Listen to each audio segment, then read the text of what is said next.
previous video on Kundalini, we have discussed the general aspects of Kundalini along with its etymology and the origin and meanings of the names of the first three chakras along with their true philosophical colors. In this video, we shall discuss the remaining four chakras and the three most important nadis called Susuma Nadi, Ida Nadi and Pingala Nadi. The fourth chakra is residing near the heart of the humans and it primarily represents both heart, which is functioning ceaselessly, and the thymus gland.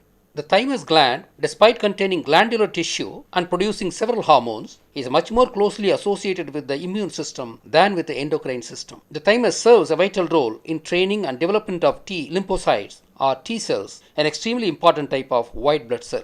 We know that if our immune system fails, we would die, and thus the thymus gland plays an important role in keeping us alive. Thymus is so important that it featured as double crown of Egyptian pharaoh along with the Mooladhara chakra represented by the womb. As it generates white blood cells, thymus should have been depicted in white color and the womb should have been represented by its actual flesh color. I had already established that Horus of Egypt represented Shiva and the so-called solar discs of the Egyptian gods are nothing but the Kundalini chakras representing the heart chakra. The Egyptian mythology shall only be understood through the Tamil perspective. Coming back to our subject, the heart is pumping blood to all parts of our body and the blood carries the fuel to burn in each cell of the body, supplying the energy to run the body. It is this function which maintains our body temperature and keeps us alive. This chakra is called Anahata chakra. It is a deformed word from the original called Anal Katha chakram. Anal means fire in Tamil and Katha means protecting in Tamil. Hence, the meaning is fire protecting chakra.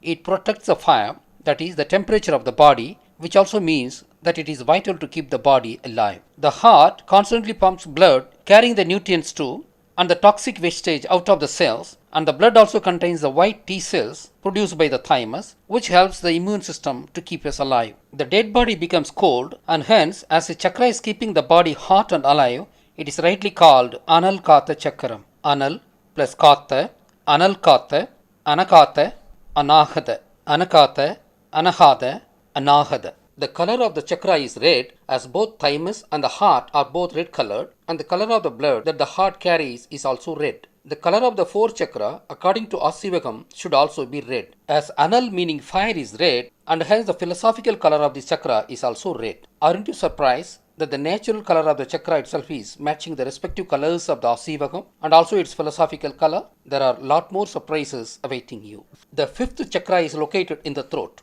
It controls the thyroid gland. The thyroid gland is an endocrine gland located just under Adam's apple in the throat.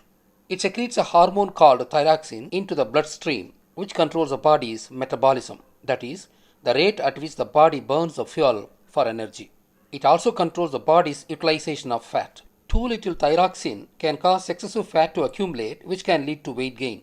We have seen that the third chakra helps convert food to fuel, and the fourth chakra carries it to the cells, and the fifth chakra helps burn the food in each cell. Persons with a hypothyroid symptom would be very fat and they cannot withstand cold as there is insufficient thyroxine to burn the food. Hence, the normally functioning thyroid gland cleans up the cells of the body of fat. Hence, this fifth chakra does the cleanup operation also while performing the essential role of burning the fuel into energy. Philosophically, burning is also a cleanup operation and we know that sterilization involves heating or burning. Sita had to walk on fire to prove her purity. Hence, the ancient Tamil Siddha called it Suddha Chakra, meaning clean-up chakra, as Suddham means clean in Tamil. V means great and hence V plus Suddha plus Chakram, Vishuddha Chakram, Visuddhi Chakra. Visuddhi Chakra means the great clean-up chakra. What should be the color of the chakra?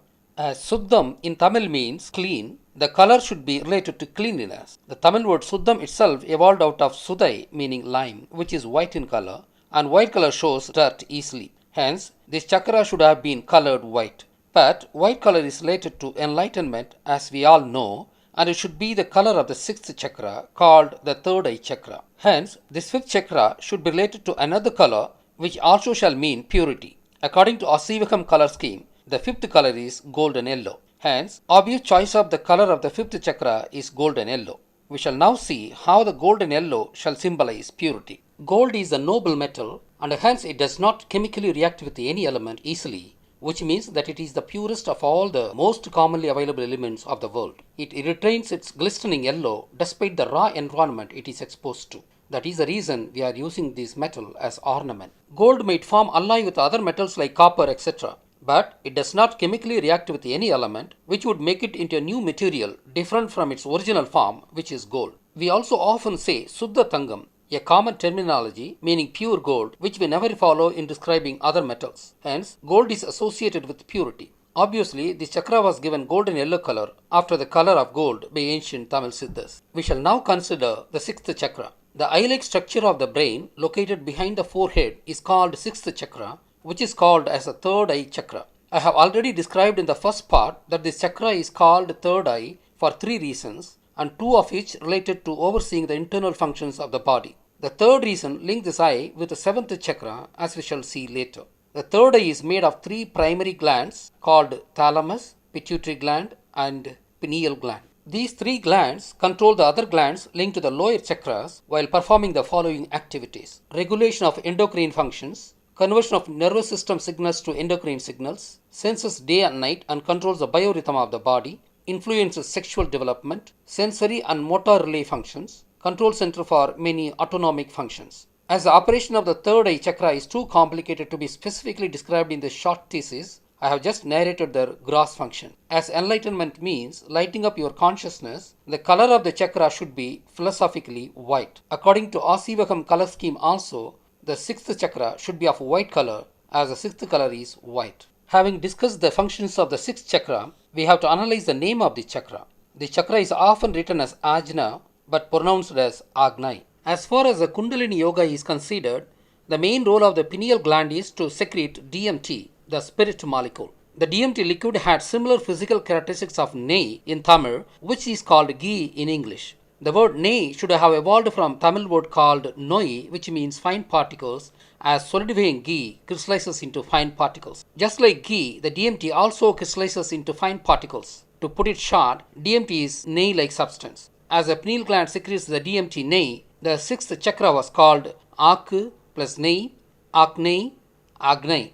Aku means make, and hence the name of the chakra means make Nei, which means make DMT, a fitting name for the chakra. We shall explore another possible etymological origin of the name of this chakra. Enlightenment shall also be called as a spark of wisdom, and hence the sixth chakra shall also be called after a spark of fire. One of the words for fire is Agni. So far, no one knows the etymology of Agni.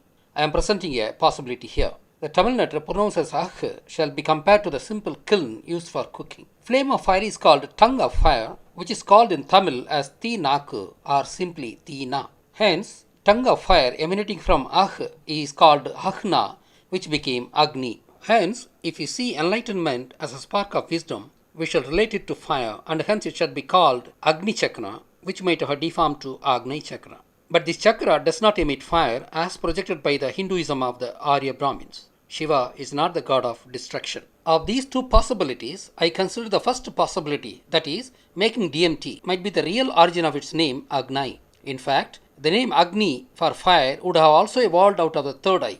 Arya Brahmins insinuated the third eye to be fire emitting when they made Shiva the god of destruction, which is a nonsense. For want of time, I can't go into the deep plot. As third eye was called Agnai, following its DMT, and as it was related to fire by Aryans, the fire should have come to be called Agnai, which deformed to Agni. This might be another etymological origin of the word Agni. As far as the seventh chakra is considered, the most important function of the pineal gland, which is part of the third eye, is that it generates DMT, which is called the spirit molecule. It is this molecule that is said to work like a transmitter connecting us to the astral world. It is this molecule which is the source of spiritual power and enlightenment. When all the chakras in the body, starting with the Mooladhara chakra, are activated, culminating in the activation of the pineal gland through the Kundalini yoga, the pineal gland secretes copious amount of DMT, enabling us to connect with the astral world, which powers us to perform miracles. The importance of the pineal gland is known to mankind for over several millennia in the past. The Tamils, the Sumerians, the Egyptians, the Chinese, and the Mayans all knew the miraculous powers of the pineal gland. The ancient Tamil Siddha who discovered it was Shiva, the first Siddha of the world. That is perhaps the reason that he is often depicted with the third eye. I have established in the video startling facts on Egyptian mythology and Orient star constellation that Horus of Egypt was Shiva himself, and the eye of Horus is actually the third eye of Shiva. Hence, it establishes the fact that Shiva was an ancient Siddha, predating the mythological figure Horus of Egypt, and it was he who discovered the functions of the pineal gland. The seventh chakra is said to be spinning above the head, and it is not within the body. Moreover, it is communicating with the spirits, and the spirits have no physical shape and cannot be seen by the physical eyes. Obviously, this chakra cannot have any solid color, and it has to be transparent philosophically. As per Asivagam, the seventh color is transparent, and it coincides with the philosophical color of the seventh chakra. The chakra is what is customarily depicted as halo circling behind the heads of the enlightened saints. As the chakra is situated above the body, it is not controlling the glands. However, it is utilizing the DMT produced by the sixth chakra to communicate with the astral world. Actually, the third eye is controlling this chakra. The Tamil name for this chakra is called Thuriyam. This word should have deformed from Thurium, which might mean fountain. It might mean a fountain of DMT molecule, which links us with the astral world. As another possible etymological origin, Thuriyam also means brush in Tamil, and hence this chakra shall be thought of as painting or sprinkling the cosmos with the DMT. It has got another name called Sahasrara chakra. This word shall be split as Sa plus Asura plus Aram. Sa Asura Aram, Sahasura Aram, Sahasraram, Sahasrara. Sa means long, Asura means gigantic, Aram means spoke, and hence Sahasrara chakra means long and gigantic spoked wheel, meaning a wheel of great reach. The more we perform Kundalini Yoga, the more we are tapping the cosmic wisdom, which makes us the healers and miracle makers. Every civilization has information that yogis performed miracles. The Tamil civilization that produced the original yogis has copious references on yogis performing miracles. That is how the enlightened Siddhas came to be called gods. Shiva, Muruga, and Vishnu were human Siddhas, and they were worshipped as gods because of their extraordinary wisdom or the miracles they performed, or both. We shall now investigate the Ida, Pingala, and Susuma Nadi related to Kundalini Yoga. The word Ida is claimed to be Sanskrit word meaning comfort. But actually there is no such word in Sanskrit meaning comfort. But there is a word called Idam in Tamil which means comfort. This Tamil word was mistaken for Ida by the Indo-Aryans, and they looted it artificially into Sanskrit when they looted Kundalini from Tamils. However, Idam and Idam are two different and distinct words in Tamil, and Idam means left and Idam means comfort. As far as Kundalini is considered, this Nadi is called Ida Nadi and not as Ida Nadi. This Ida Nadi is endowed with a feminine character. The left side of a human is feminine in character, and hence this Nadi with its feminine character is called left Nadi, and as Ida means left in Tamil, it was called Ida Nadi. This Nadi is said to be linked to pituitary gland. The Pingala Nadi is masculine Nadi, and this Nadi is said to be linked to pineal gland. Etymology of Pingala is not available anywhere. The word Pingala is said to mean tawny color in Sanskrit. Venkalam is a Tamil word for alloy metal which is similar to brass, which is of tawny color. This word, when deforms, becomes Penkalam and finally Pengalam, not Pingalam. Hence, Pingala does not mean tawny as Brahmins claim. Hence, Pingalam shall have evolved from other possibilities. There are two possibilities. One is Pinkalam. It means back vessel. As pineal gland is situated at the back of the third eye, and as it secretes DMT liquid, it might have been called Pin plus Kalam, Pinkalam, Pingalam, where Pin means back in Tamil and Kalam means vessel, and hence Pingalam means back vessel. There is another possibility. Vin plus Kalam, Vinkalam, Vingalam, Pingalam. Here Vin shall mean the astral world in Tamil. Kalam means vessel which produces DMT which connects us to the astral world. The Vinkalam deformed to Pinkalam and finally Pingalam. Hence both these etymologies are fitting, and Pingalam might have meant both when they named it in Tamil. The Ida Nadi is said to be linked to pituitary gland and is attributed with the feminine character. Pingala Nadi is said to be linked to pineal gland and is attributed with the masculine character. Susuma Nadi is neither feminine nor masculine, and it is called neutral Nadi.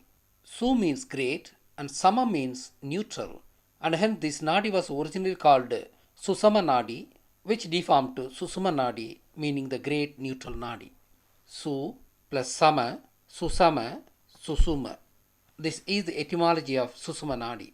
The etymology of Kundalini, Ida, Pingala and Susuma are not found anywhere, as well as the names of the chakras, and I have revealed the etymological origin of these words which were lost over 2 millennia ago.